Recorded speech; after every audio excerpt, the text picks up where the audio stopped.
Alright, guys.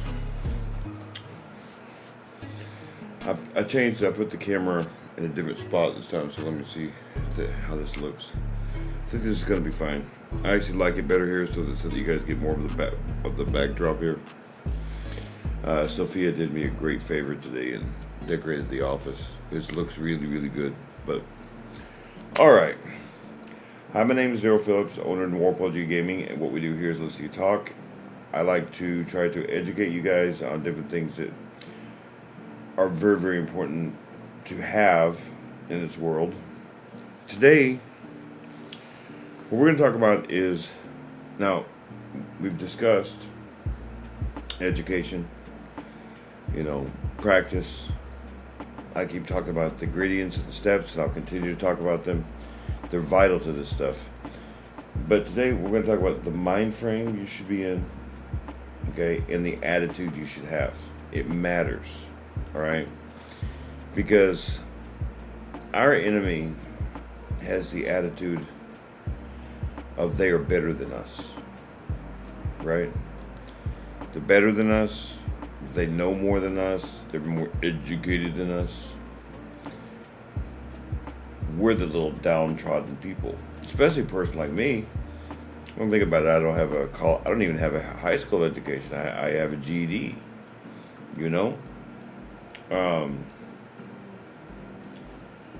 So, for those of you who don't know me, I'm 46 years old, okay? And I was homeless for around, 10 years or so, from about 18 years old to 20, so the time I met Sophia. And that was what, 2006, so 1997 or so to 2006, I was homeless. And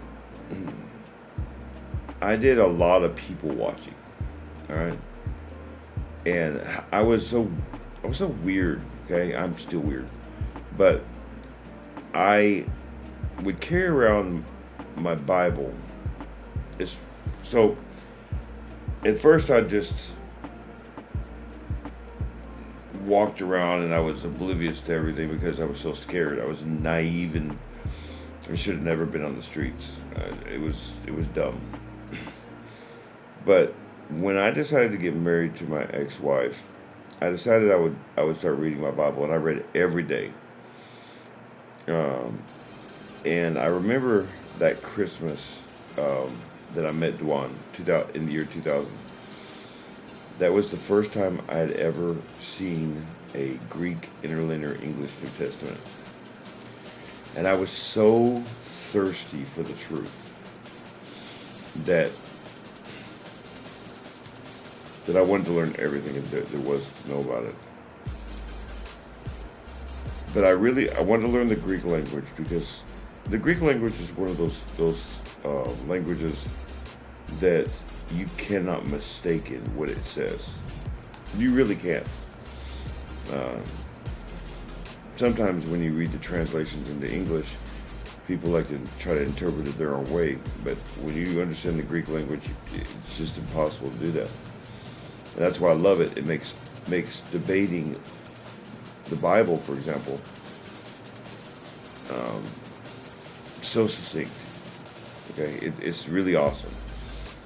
And just subjects become so simple to talk about, like it's impossible to argue against it, right? But I also started studying apologetics. And if you don't know anything about Christian apologetics, it's the defense of Christianity, just basically showing you that you don't have to be ashamed. You don't have to hide from science.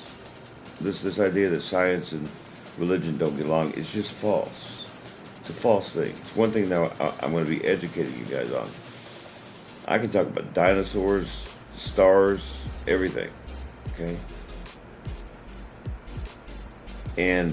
But you get in conversations with interesting people.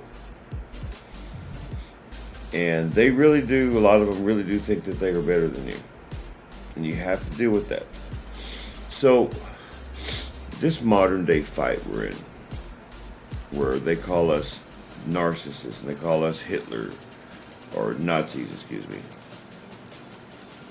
They call us this and that, and they say we're authoritarian. Let me see if I can say this word, authoritarians. Okay, that we're trying to control things. In my experience, someone who accuses you of being controlling usually is a person who has no control. I can tell you that's true because when I had no control over my life, anybody who came to me who tried to correct my life was controlling. Kind of silly, don't you think? But things have changed in the most violent ways you can imagine. These people, I don't think I've ever seen this before. And maybe it's not your cup of tea. Maybe you're one of these people that just wants to live their life and you don't really feel like getting shot, and that's understandable. I don't feel like getting shot either. But because these people are violent. Communists are violent. That's what they believe in. They believe that, like right now, they really think that they found their opportunity. Today, for example, there was a Turning Point event. Turning Point is Charlie Kirk's organization that he goes to colleges and high schools to teach young people conservatism and Christianity and how to be a better father and stuff like that. Evil stuff, you know. I'm kidding, of course. Well, there is a Turning Point event. In fact, Rob Schneider, who is he's awesome. He's in a lot of movies that you guys know about. He's funny. He's that. See, what movies was Rob Schneider in? Rob Schneider was in The Animal. He was in. Just look up the name Rob Schneider. He was actually at the Turning Point event, filling in. A lot of people have been doing this. And there was a bunch of people at Berkeley University, that's where they were, that decided they were going to get violent against the Christians there. This is going on all college campuses now. And especially since Charlie Kirk died, they thought that by killing Charlie Kirk, that this would be done. Their lack of understanding of who Christians are is amazing to me. Christians have been persecuted for 2,000 years. These little college students and stuff like that ain't going to stop us. Trust me. This has been happening for 2,000 years, and really followers of God, including Judaism, have been persecuted by evil men forever. Men who follow God have always been persecuted because Satan is real. That's what I'm talking about, though. But the fight is real, and you have to have the right mind frame.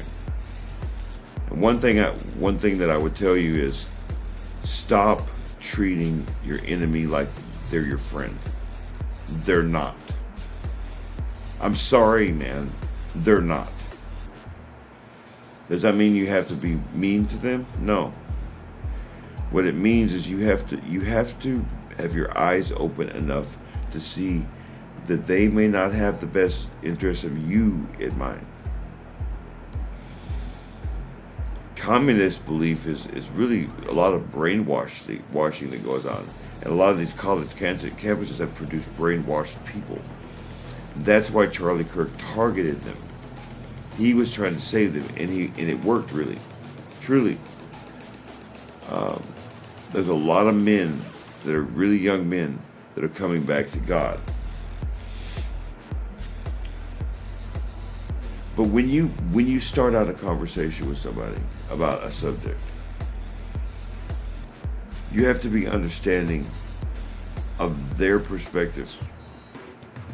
Trying to think about what they're.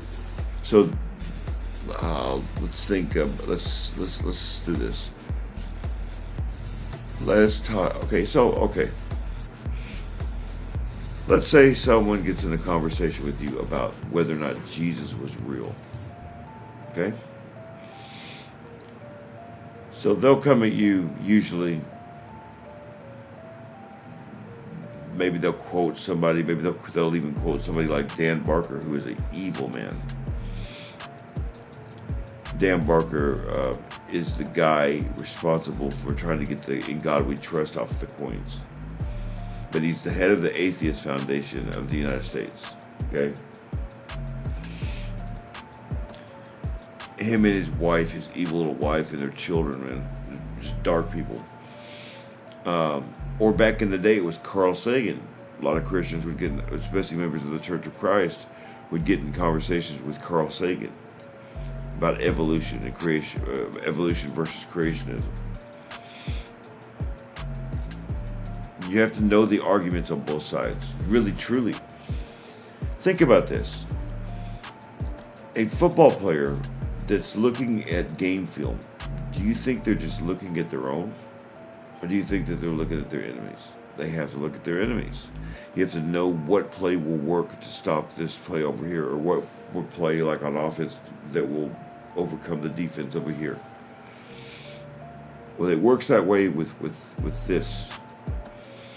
So if a person comes up to you and says, "I don't believe Jesus was a real person," forget about the fact that he was the Son of God and all that. Forget about the Bible for a second. Let's just give a fake scenario. So this person is approaching you with the concept that Jesus was not a real person, that he was not a historical human being, that it was made up. What's your response to that? And you can't give because the Bible says so. I don't particularly think that's fair, because you are attacking the Bible if you have the position. But in other words, you can't just give the Bible as your only proof, because they're not going to listen to it. Well, you would start studying history, start studying Tacitus, and Josephus is my favorite one. Josephus is the only person outside of the Bible that talks about the death, burial, and resurrection of Jesus Christ. Okay? And you have to know these facts. You have to be able to pop them off your mouth. Boop, boop, boop, boop, boop. Now, if they're like Dan Barker and they want to deny all that stuff, you don't have a conversation with them, because it's useless. What's the point? They don't want to accept the historical facts. But most people are not like that. Most people have a conversation. Most people just don't know. But I hear Christians, quote unquote Christians, or people who say that they're Christians, say, "Well, I have faith that Jesus was real." That's not it. If you don't know Jesus was real, how can you have factual faith? Faith is the word pistis. Belief is the word pistu. You might have belief, but that's all you can ever have, because pistis, to have faith, you have to have evidence. Hebrews 11:1. Hebrews 11:1 talks about the evidence of things hoped for. Okay? That's why I always present evidence. You know what I got told once? I'm not kidding about this. Someone got mad at me when they were having a conversation with me, and they said, "You quote the Bible too much." And then they say, well, you stick to the Bible too much.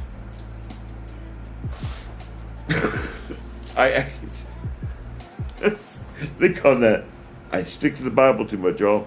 Well, you're attacking my God and his son. Well, yeah, I'm sticking to the Bible. I'm sorry you can't answer back. But you have to learn the arguments. You don't have to be a great debater. Just enough to defend yourself. You don't have to know martial arts to be able to defend yourself physically, do you? You just have to have the right weapon, or know how to block a punch. Sophia knows how to block a punch. She's not going to go fight Bruce Lee, though. Mind frame.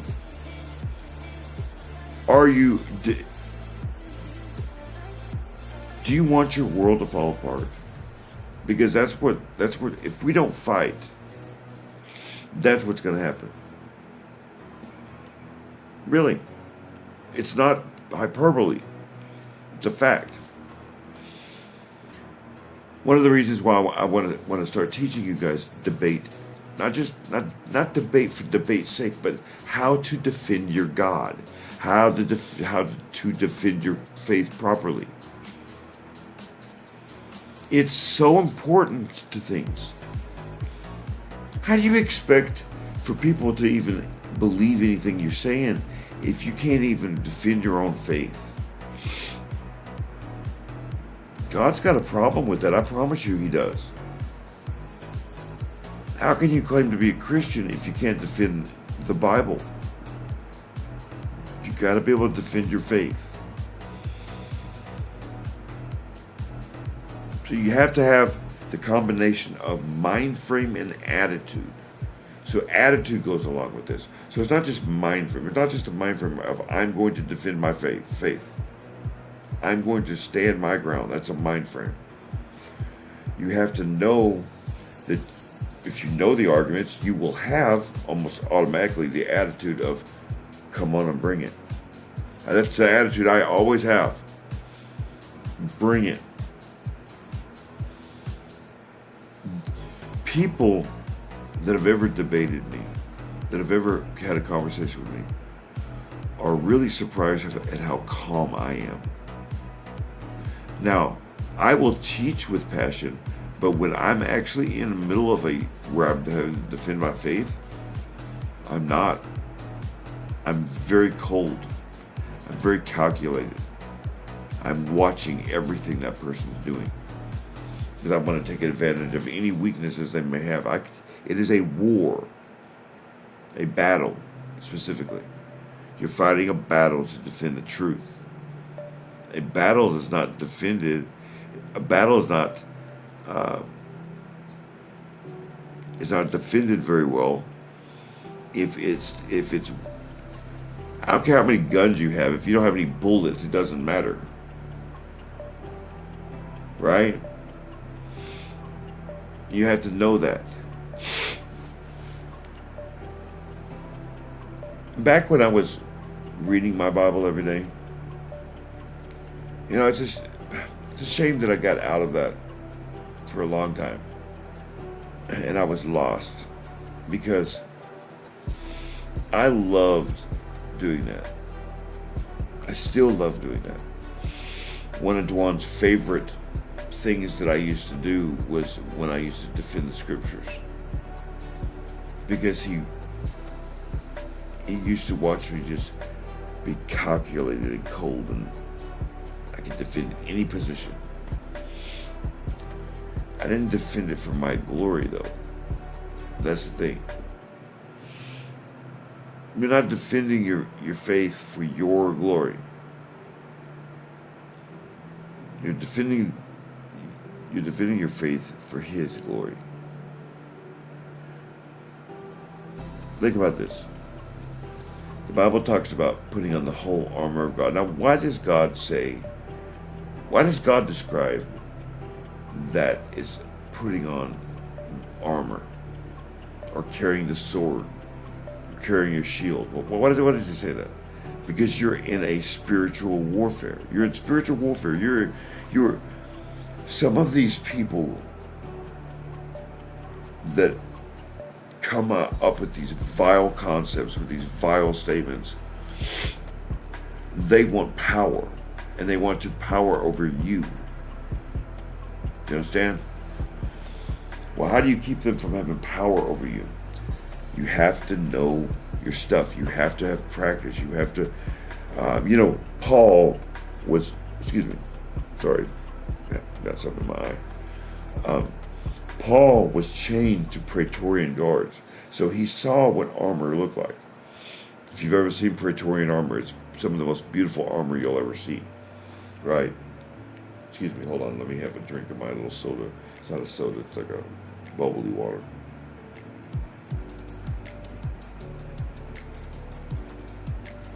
So he was chained to Praetorian guards. So he knew that's what it is. And Praetorians weren't just regular infantrymen. They protected the emperor. Do you understand? He was describing to you Praetorian armor. We're not just regular soldiers that go out and fight. We are protecting the emperor, the king, Christ. Did you ever think about that? It's vital. You need to practice. I hope that at some point I can get to the point where I can answer phone calls and have people on Zoom and do this. Because I'll have a debate on here. I want to have Sophia on here at some point. Just to have a conversation back and forth. So you guys can see what it looks like. And I will even come as the antagonizer. And my eyeballs. My eyeballs get so dry. I forget how the winters are here. Anyway. But do y'all understand? So your mind frame has got to be that of a soldier protecting your king.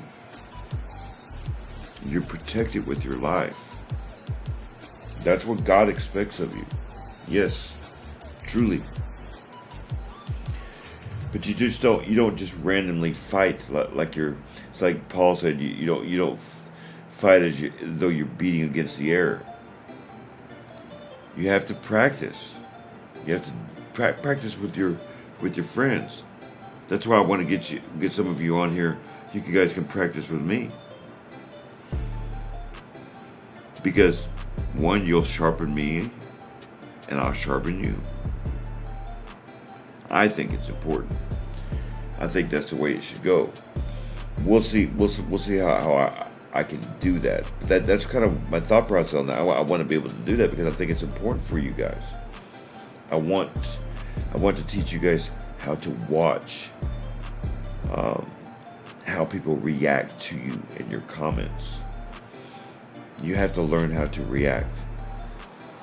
If you overreact, you're going to look like a crazy person. If you underreact, you're going to look like you don't care. You don't want that. So that's kind of what I wanted to talk about tonight. I wanted to talk about all of these last couple videos. I wanted to make sure, because I want to get deeply into these subjects. All right. That these are just like a couple days ago. I talked about education and so forth and so on. What's the fight? That kind of thing. These are just overviews right now to show you what's coming. But now I've got to start teaching you guys it. These videos are going to be longer, way longer. I may spend a couple weeks on some of this stuff. Okay? In other words, like let's say several series of videos that are talking about the same subject, but I talk about different aspects of that same subject. So I want you guys to be well-rounded, not just learn about one aspect of things. But that being said, I'm gonna try to do a little bit of work here. I hope that you guys are having a good week. Happy Veterans Day. To the people that have served in the military, you are truly brave. Truly brave. This world is crazy sometimes. I know that sometimes you guys get called into situations that you guys don't want to be called to. But you're serving the country. You're doing your job. But it's apropos that on Veterans Day I talk about serving As a Christian, you're supposed to serve your Lord. Well, that's the same thing that soldiers do. A soldier serves their country. Well, you're serving the kingdom of God. You're serving. You're a veteran. You're a veteran of Christianity. We're the army. We don't go to violence. Ours is arguments and logic and so forth and so on. So I hope that you guys are having a good week so far. Be safe when you're traveling. Be safe when you get there. You never know what you may find. Just be aware of your surroundings. Be understanding of each other, not just from your perspective, but from theirs. And be understanding of yourself. You're not God. You're not God, you can't do everything.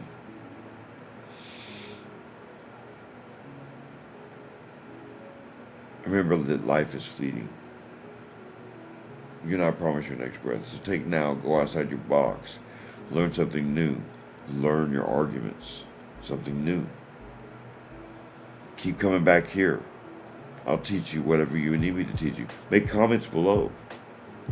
And don't forget to like, subscribe, and share. If you haven't subscribed yet, if you're just coming across this video, this live video, subscribe. Trust me, I'll make it worth your while. Put comments below. Tell me what you'd like to learn, and I'll teach you. I know a lot of stuff, but especially about this. Ask me Bible questions. That's cool too. I like it.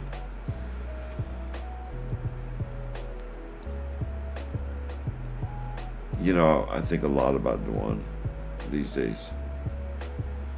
And so, saying to you that life is fleeting, it means a lot to me. It means a lot to me because it's really true. Life is so fleeting.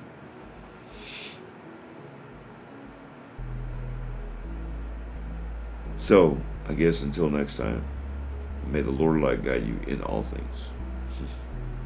Goodbye.